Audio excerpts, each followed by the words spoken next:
7 মাস পরে আমাদেরকে বিপ্লবের মূল কাজ ফ্যাসিবাদকে নিষিদ্ধ করা, ফ্যাসিবাদের ফিরে আসা রুখে দেয়া, সেইটা বাস্তবায়ন করার জন্য আমাদেরকে যে এই অবস্থান কর্মসূচি পালন করতে হচ্ছে, দাবি তো উঠাতে হচ্ছে, এটা আসলে আমাদের বাংলাদেশি হিসাবে লজ্জাজনক। আমরা মনে করি এই অন্তর্বর্তী সরকারের যদি একটি কাজ থাকে তাহলে সেই একটি কাজই হলো ফ্যাসিবাদকে বিলুপ্ত করা।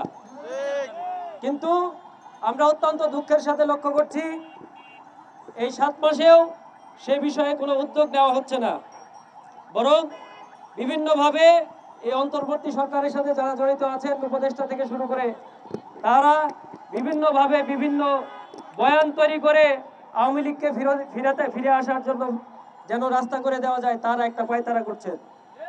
আমরা এই ধরনের পায়তারার তীব্র নিন্দা এবং প্রতিবাদ জানাচ্ছি এবং আমরা সবাইকে হুঁশিয়ার করে দিতে চাই এই ধরনের কোনো তৎপরতা বাংলাদেশের ছাত্র জনতা কোনোভাবেই মেনে নেবে না। আমরা প্রয়োজনে আরো একটি বিপ্লব সংগঠিত করব, কিন্তু আওয়ামী লীগের ফিরে আসা, আওয়ামী লীগের দোসরদের বাংলাদেশের রাজনীতিতে ফিরে আসা আমরা কখনোই হতে দেব না।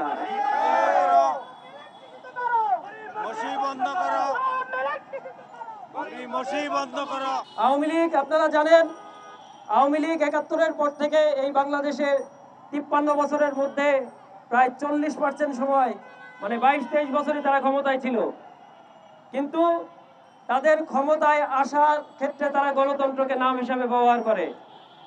আপনারা ইতিহাসের দিকে তাকালে দেখবেন আওয়ামী লীগ ক্ষমতায় আসলেই ফ্যাসিবাদের দিকে অগ্রসর হয়। আমরা ৭১-এ দেখেছি মুক্তিযুদ্ধের যে কারণে সংগঠিত হয়েছিল, মুক্তিযুদ্ধে বাংলাদেশের মানুষ ঝাঁপিয়ে পড়েছিল মূলত ভোটের অধিকারের কে অস্বীকার করার ফলাফল স্বরূপ। ভোটের মাধ্যমে ক্ষমতার দাবিদারদেরকে ক্ষমতা হস্তান্তর না করে পাক বাহিনী যেভাবে বাংলাদেশের মানুষের উপর গণহত্যা চালিয়েছিল, সেই গণহত্যার প্রতিবাদে আমাদের দেশে মুক্তিযুদ্ধ সংগঠিত হওয়ার মাধ্যমে আমরা একটি দেশ পেয়েছি। কিন্তু সেই দেশের যে মূল উদ্দেশ্য, যে গণতন্ত্র, সেই গণতন্ত্র কিন্তু সেই আওয়ামী লীগের মাধ্যমেই হত্যা করা হয়েছিল ১৯৭৪ সালে বাকশাল কায়েমের মাধ্যমে। সুতরাং আওয়ামী লীগ গণতন্ত্রের নাম করে বারবার এইভাবেই ফ্যাসিবাদের দিকে অগ্রসর হয়।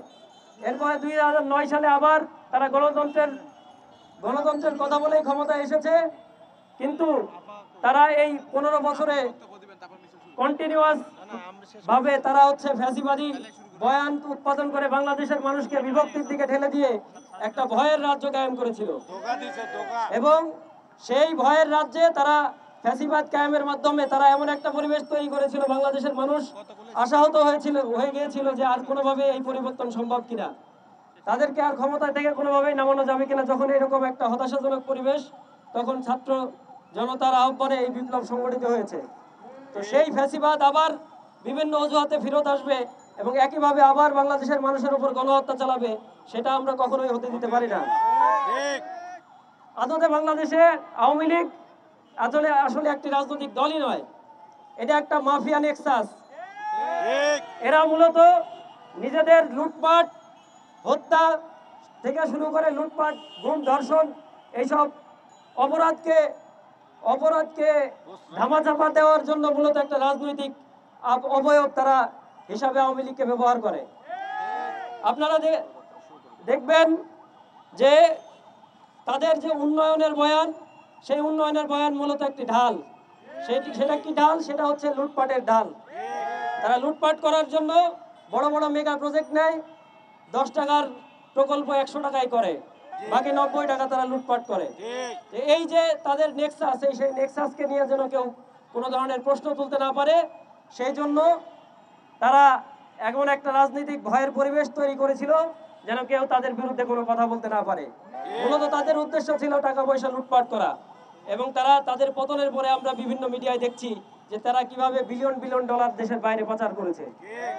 তো আমরা বলতে চাই, এই ধরনের একটা রাজনৈতিক অবয়বের ফ্যাসিস্ট এবং লুটেরা দলকে আমরা আর বাংলাদেশের মাটিতে দেখতে চাই না।